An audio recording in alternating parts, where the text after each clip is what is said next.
Қайырлы кеш, балақай. Ұйқыға жатар алдында менің ертегімді тыңдауға дайынсың ба? Онда мен бастаймын.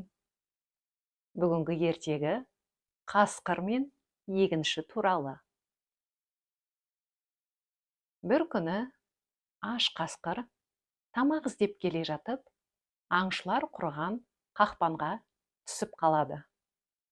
Ары жұлқынып, бері жұлқынып, қақпаннан босаған қасқырды аңшылар байқап қойып, артынан қуа жөнеледі екен.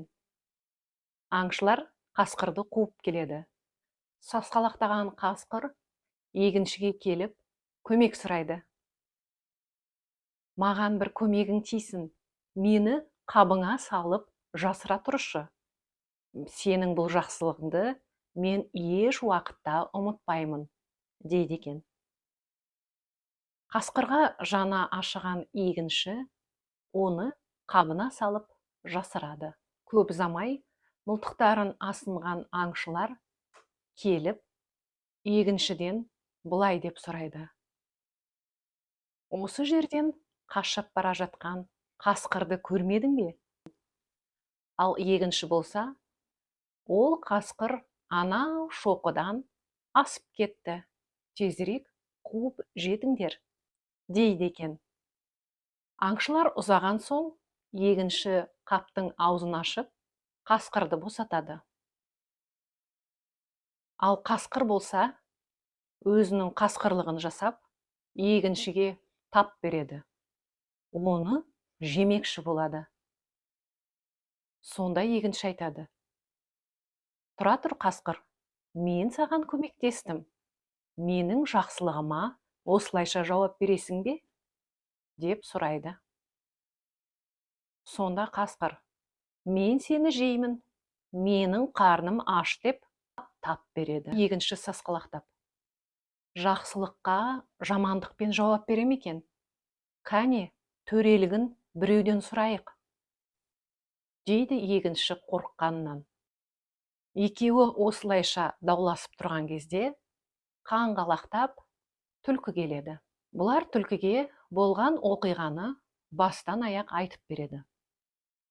Ал түлкі болса, мынандай кішкентай қапқа дәу қасқырдың сыйып кеткеніне сенбеймін.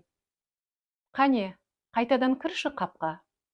Мен көрмесем сенбеймін, дейді екен.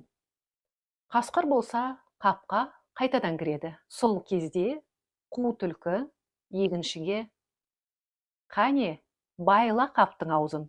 Енді қимылдайтын кезің келді. Қалайша жылда егін орып жүрсің?» Егінші болса, қаптың аузын тезірек байлап, құралымен қасқырды ұра бастайды. Ал түлкі болса, сақ-сақ етіп күледі. Біраздан соң түлкі: «Қане, қаптың аузын аш», дейді егіншіге. Қасқыр қаптың ішінен атып шығып, алды-артына қарамай зыта жөнеледі. Сонда түлкі көптен бері ойлап тапқан әдісім еді деп мәз болады. Сөйтіп, егінші түлкінің арқасында қасқырдан құтылған екен. Бұл ертегіден қандай ой түйдің? Ертегі бізге әр жақсылыққа жақсылықпен жауап қатуды, ешкімге жамандық ойламауды үйретеді. Жақсы болсаң, әрдайым алдыңнан жақсы адамдар кезігіп, саған көмекке келеді. Бұл, балақай, өмірдің заңдылығы. Осыны есіңе сақтап ал. Жарай ма? Жақсы, енді қоштасайық. Келесі кездескенше.